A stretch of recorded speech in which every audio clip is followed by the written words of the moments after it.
If you are a neurodivergent entrepreneur or professional, whether that's ADHD, ASD, OCD, or if you don't resonate with any of these labels, but you just know that your brain works differently than most people, and you've ever felt embarrassed because you're a high performer, but also you're so exhausted from working that when it comes time to do some of the basic tasks for your life, like clean your house or organize your space, that you completely shut down mentally or physically, then you're going to want to stay till the end of this video because I'm going to break down the very first step that you need to take in order to resolve this. Welcome back to the Neurodivergent Super Brain Series, brought to you by the 25-Hour Day. My name is Colin Response. I'm an entrepreneur, an internationally award-winning performing artist, global ambassador for the #1 luxury brand in the world, and I did all of this with what most people call ADHD and obsessive compulsive disorder. I disagree. So I built a business that's helped now over 150 neurodiverse entrepreneurs and professionals rewire their brains from feeling overwhelmed by a lack of time and energy so that they become masters at executing their ideas both profitably and efficiently so that they can add an extra $10,000, $20,000 a month to their income while cutting their working hours in half, ultimately so that they can enjoy their everyday life in the process. And today, I am blessed to be joined with our guest, Benjamin. Now, Benjamin is a community innovator with over 15 years of experience in enhancing the growth of businesses through partnership development.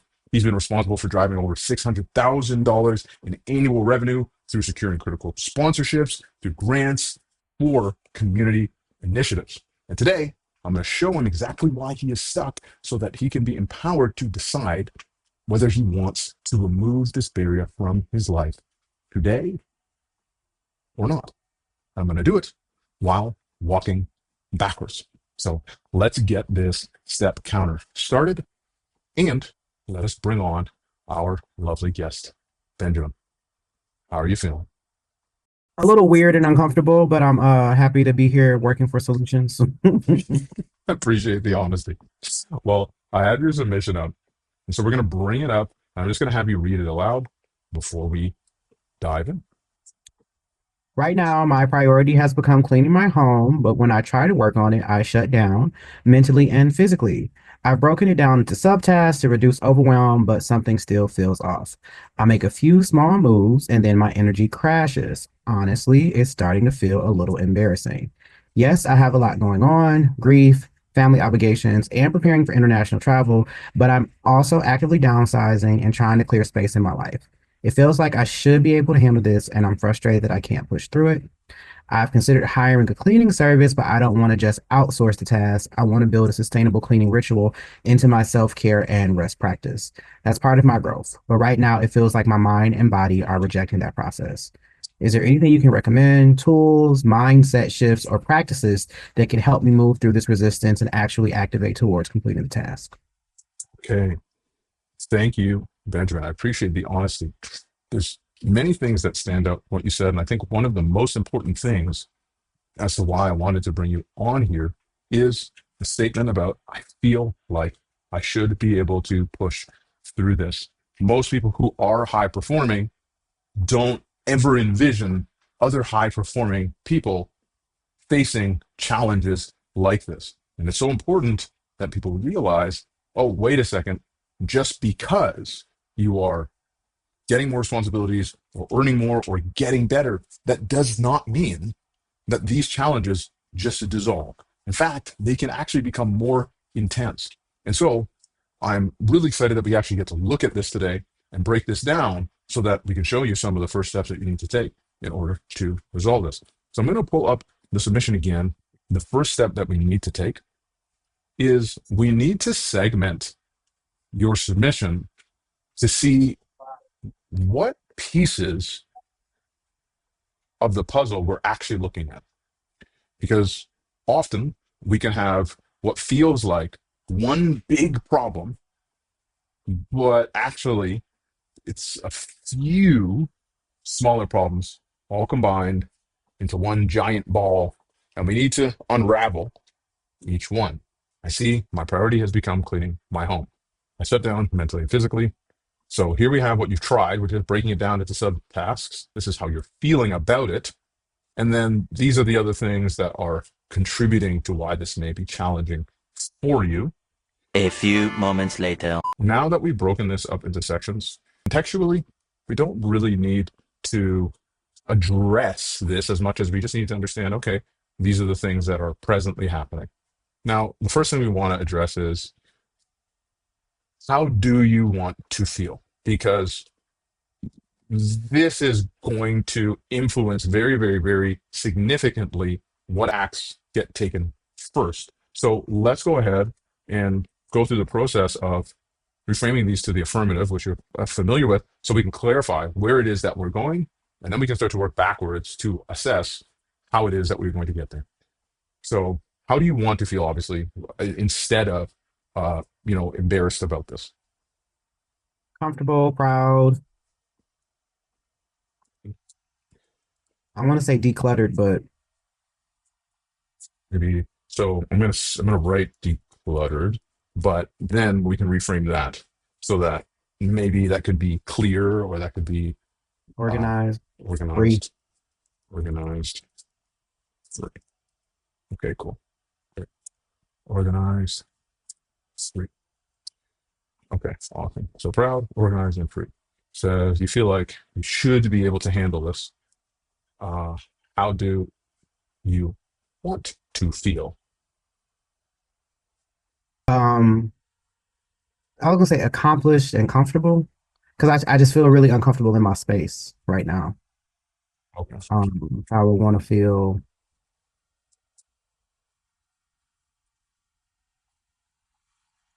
um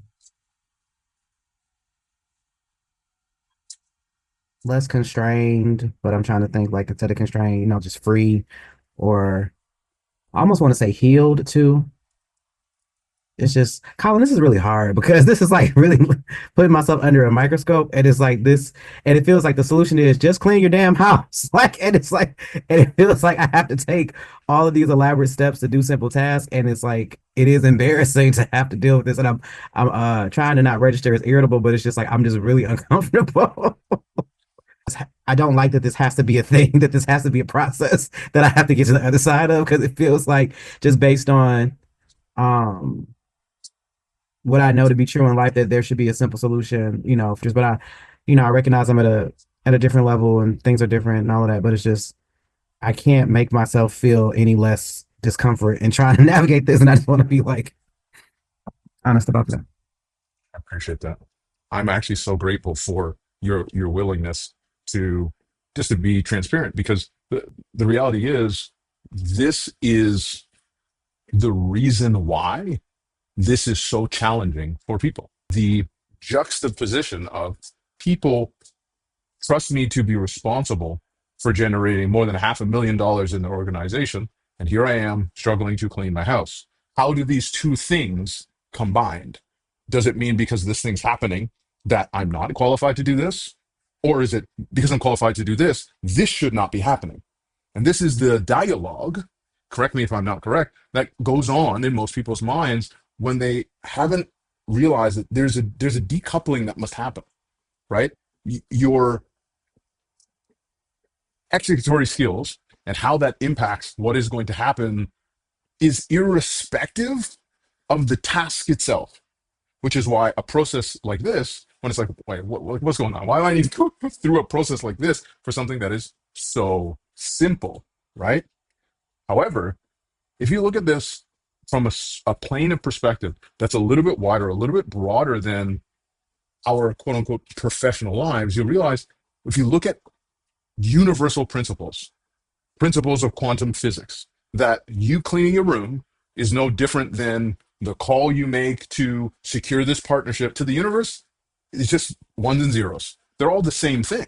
They're like, no one is more important than the other.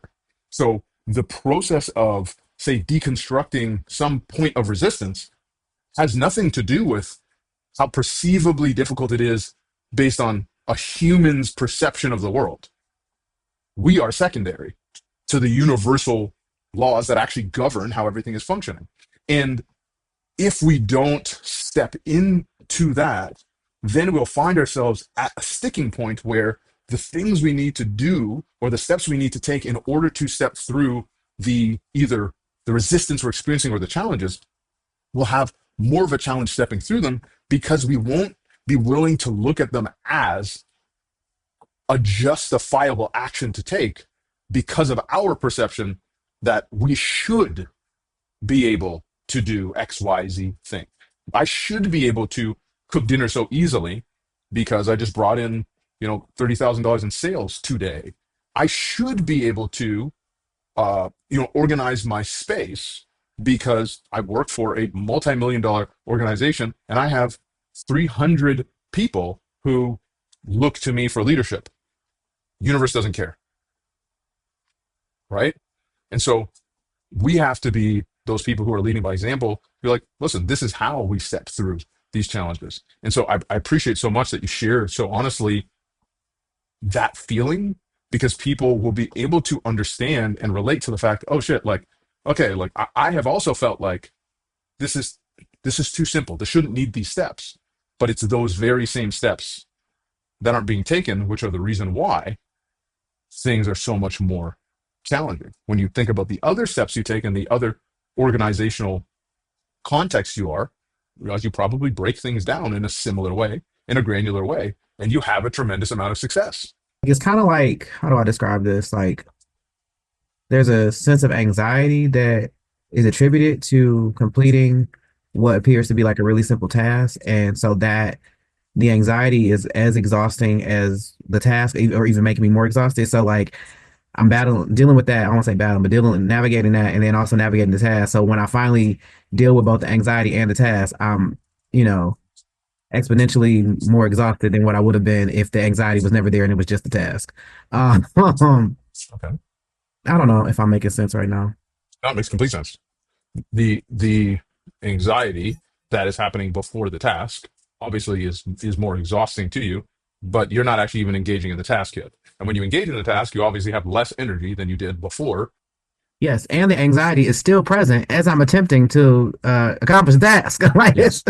So what we want to look at then is, what would the experience be if the anxiety before the task did not exist? Like, what would that experience be or feel like? Like the polarity of the anxiety before the task. I think if the anxiety wasn't there, it would just be like a very direct, objective task that I would just complete. It would just be clean up the stuff. Like, So that's if it was absent. But what if it was the opposite of that anxiety? what do you mean opposite? What's the opposite of anxiety? Yeah. What is the opposite of anxiety? Bingo. Is it confidence? Let me look that up. Ease, contentment, peace, tranquility, serenity, relief, quietude. I mean, who experiences that when they're cleaning their house? Stuff like that. Actually, many people. I actually have a past Really? client whose name is Candace. It's her favorite thing to do in the world. That's She crazy. would just like elect to clean things because it would just bring her so much enjoyment.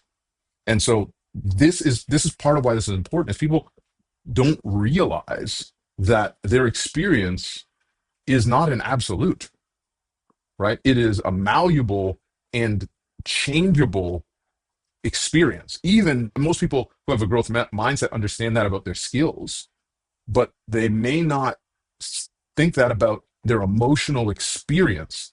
But if you think about a growth mindset from a skill set perspective and think about applying that to what you emotionally experience, there's people who feel emotionally fixed and think that that is actually a state of being and their identity, and it's an absolute, and it means that's how I feel. But from it's like a growth mindset at a spiritual level and an emotional level, because we are frequencies. That's what emotions are, and those things actually can change and grow and change and evolve your experience. So when you're reading that list, of course, many of those words you're familiar with. Do any of those resonate with you in terms of how you would love to feel prior to engaging in a task? Maybe calmness and contentment. The other ones sound a little bit too comfortable. Like I'm gonna just go to sleep. I don't. I think tranquility. I'm not gonna do the task because I'm gonna lay in the bed. Okay, so this is good. Calmness and contentment. When I see anxiety and I see calmness, this is a polarity, Mhm. right? Anxiety and nothing is not, that's not a polarity, right? That's an identification of what you hear me mention some of the other in some of the other episodes of, wait, this is language I'm not using and familiar with, which is why my experience continues to be imprinted.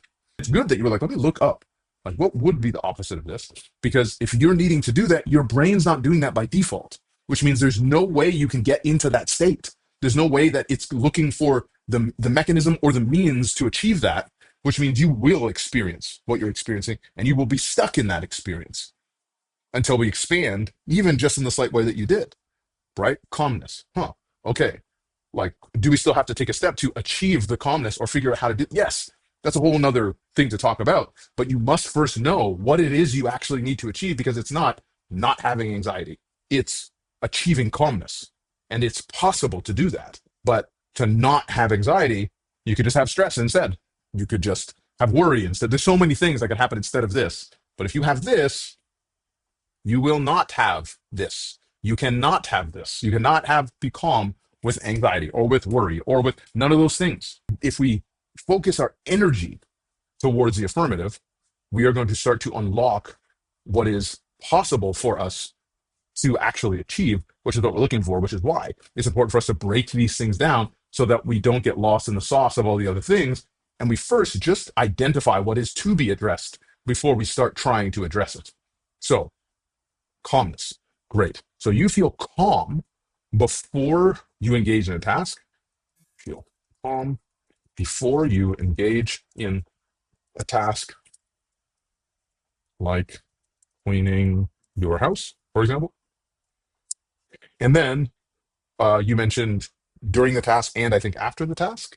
So during the task, you feel like you're able to deploy the right energy comfortably. And And then not you can, wanting to overanalyze how to do something. Because I'm the type of person that'd be like, yes, there are 25 ways to wash the dishes, and now let's spend, the next 45 minutes determining which one I'm going to choose. mm. Okay, so that's key. So you feel calm before you engage in the task, and you are like, how would you phrase that? Like being prompt in your method to uh Or de- maybe confidently committing to a process in in an efficient manner, or something like that. When I say confident decision making, um, with efficient usage of time. Yeah. I'm going to speak to the specific things you said, because this is a little bit more general right here. You spoke to why it's inefficient, which is that you are thinking about the different ways to do the thing while you're doing it, Yeah. right? These are true, but they're more broad. I want to speak to the thing you actually explained. You were saying that you'll engage in something and then you'll constantly be thinking about whether you should be doing it a different way. So that's very specific. So now we want the polarity of that, the specific opposite of what you were saying. So an example of that would be, instead of me constantly thinking about the different ways to do things after I started doing it, it would be, I choose a single way to approach the task and assess its effectiveness after I have completed the task, Yeah. for example. So, just on your end, what do you think would be a more specific polarity? Confident. My brain keeps saying the same thing, efficient and confident. Because I'm also trying not to like or over verbalize to say something that feels like it should be simple. But also you saying make it specific. Why is this so much work? To say why, to just say something. No, I was gonna say assertive, but it's clean. Like, It's okay for you to share what the opposite of that would be, even if it's not super concise, right? So, for instance, when you were sharing the negative aspect, you weren't concise at all, frankly. You shared it, and then you also shared all these other little pieces and how you were feeling XYZ. mm-hmm. Now we're on the affirmative side, and it's super short, super concise. When you look at that, you can see the weight of of cognitive engagement with the material. Yeah, I hear Your brain is so familiar with this and it's revolving around. Over here, you want to be able to use that same muscle over here. The muscle exists. And I will go as far as to say that, well, you hear me say this all the time, the problem is the solution. The fact you're like, why is this so hard for me to find? What? That's the clearest indicator that we're in the right place. Because as we clarify this, it brings to light the area that you don't have the practice or ability to just naturally engage. And therefore, this other part of your brain is engaging. And it's running the show. And we gotta train this part of your brain. But first we need to identify what we actually want to train it in. So let's think about that same thing, and don't worry about it being perfect or being concise or Can I say something? Because I think that I want to say something because I think maybe also the answer to the question that's on the table right now might be on the other side of the thing that I think I'm trying to process that is really is challenging me in this moment that I recognize was kind of brought up in my mind earlier on the call, understanding that like I have like a lot to do and it requires so much work and intentionality and reframing to do simple things.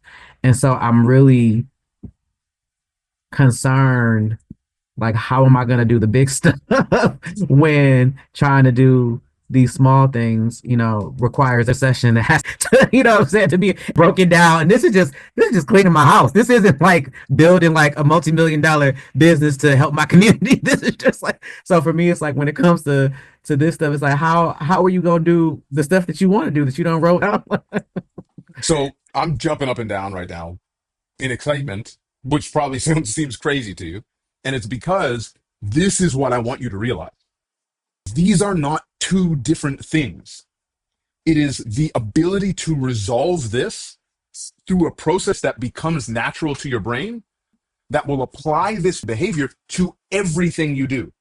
So the reason why you are having the challenge here would be the same reason you would have the challenge with the development of the larger organization. And any of the challenges you see there are the same reasons you're having the challenges here, because it has nothing to do with the subject matter. It has to do with the processing of that information.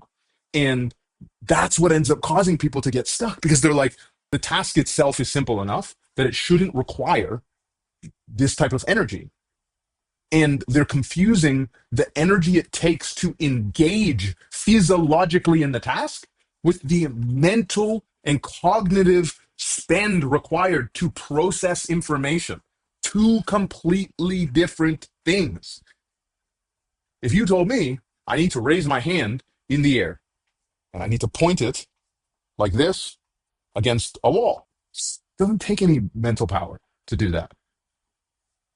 But give it 15 minutes of holding your hand up here. See how tired your hand gets. Yeah. See if you could get to 30 minutes of this. Or an hour, good fucking luck. But it's so simple. But that has nothing to do with how long you'd be able to hold your hand in the air. Physiological limitation. And so I want you to think about that in reverse, right? The engagement of these tasks and how physiologically simple in their worldly engagements is irrelevant to the spend of energy, which is what will cause somebody to be like, well, this is so simple. How the fuck could it possibly be so hard? What is wrong with me that I can't do this thing? And then they're like, nah, this is too simple. There's no way I should need to put that amount of time into it. And therefore they don't. And therefore that part does not get developed. And then they wind into those issues here, there, because it doesn't have anything to do with the subject matter.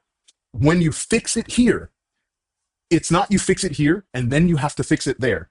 When you fix it here, you fixed it there. All information is coming into your brain, into your sensory faculties. It's coming in the same way.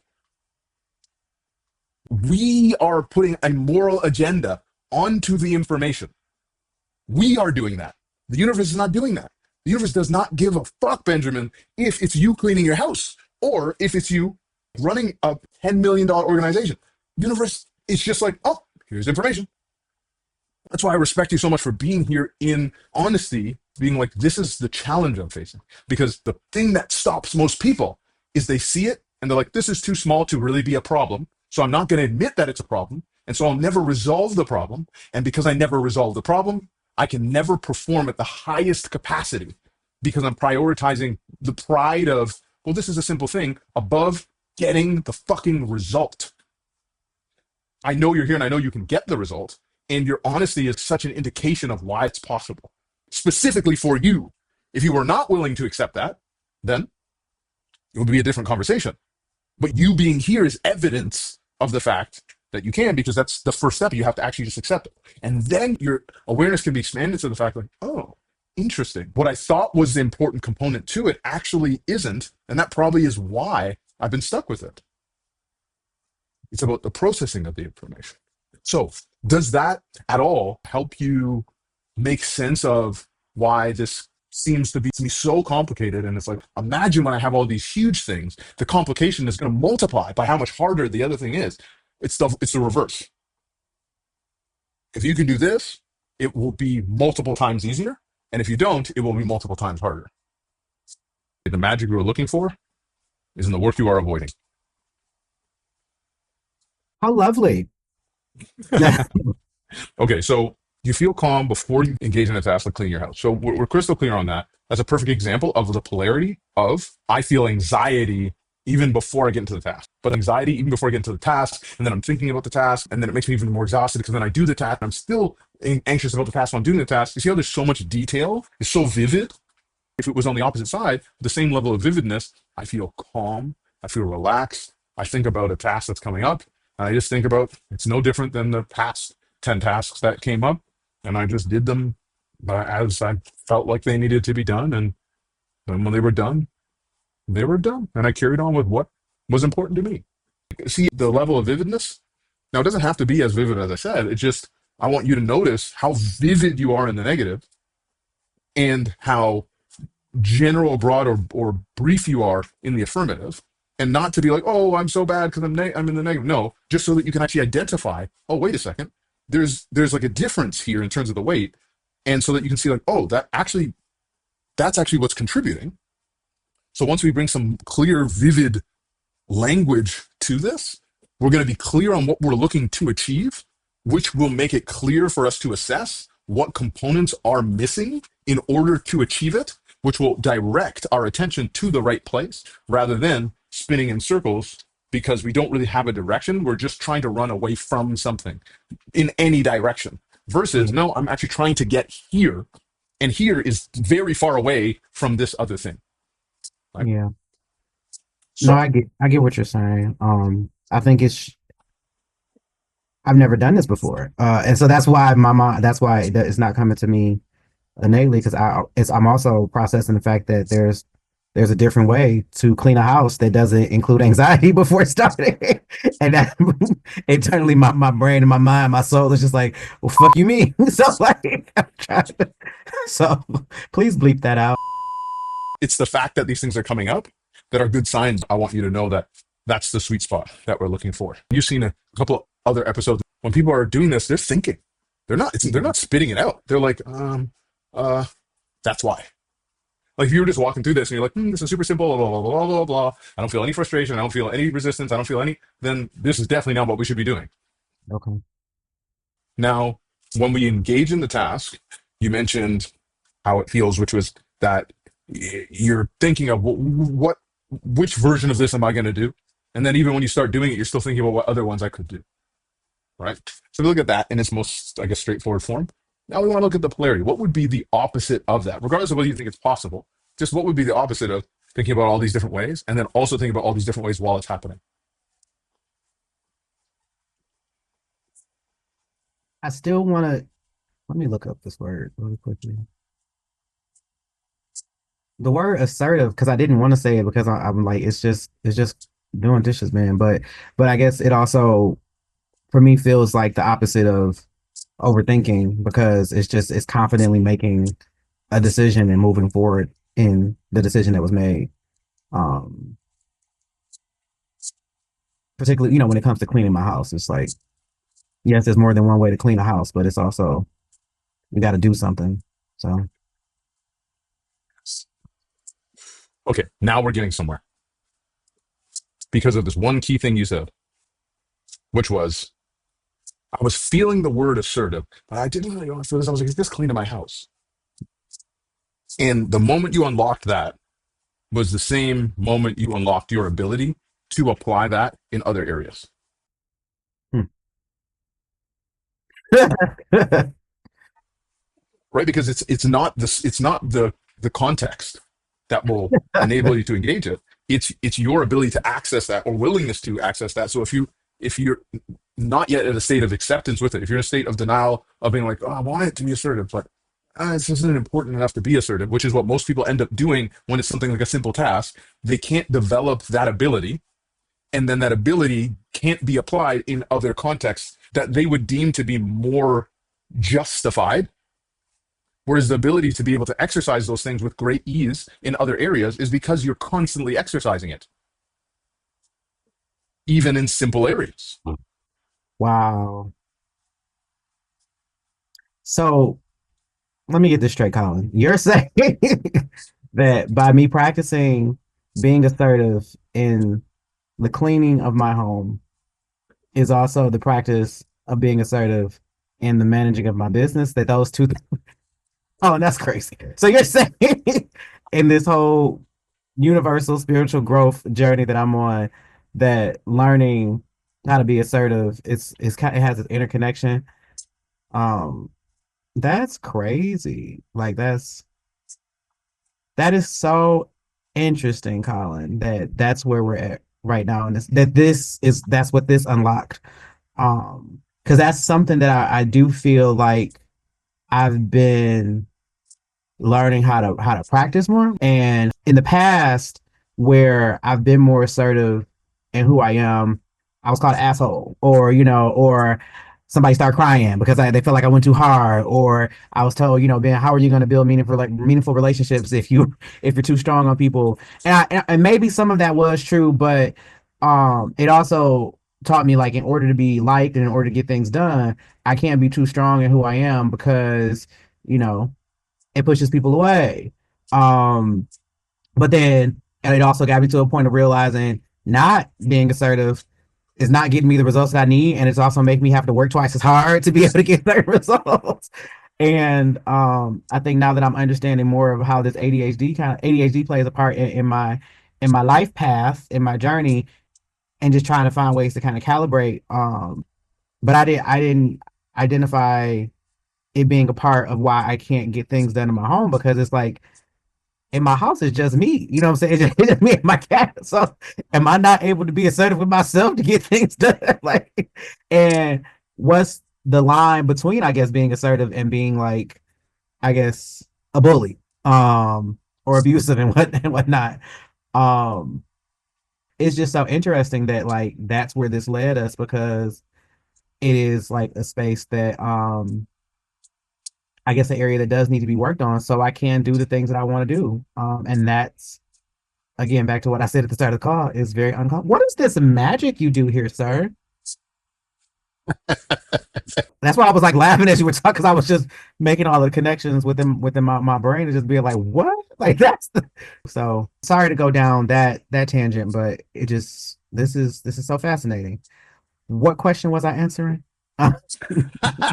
No, it's perfect. This is the purpose of this entire series. Hmm. It is to bring light to the areas that are actually causing blockages for people so that other people can see, oh shit, like I'm not crazy. I'm not stupid. I'm not this. I'm not that. I'm just not practiced in leveraging the way that the neurodivergent brain naturally works. And when you are able to unlock that, it will transcend across all of the things that you're doing, because these are global processes of how your brain processes information. And for somebody to see you and be like, oh wow, he just had this breakthrough. And he didn't mention to call in this thing about the assertiveness in the workplace and his home and the cat and XYZ thing that's coming through your language. That is what is allowing me to literally show you so that you are actually able to identify, whoa. But in order to do that, we have to go to the affirmative. And our journey of going there exposes what is not interfering with you cleaning your house. It is interfering with anything that necessitates that process in your brain.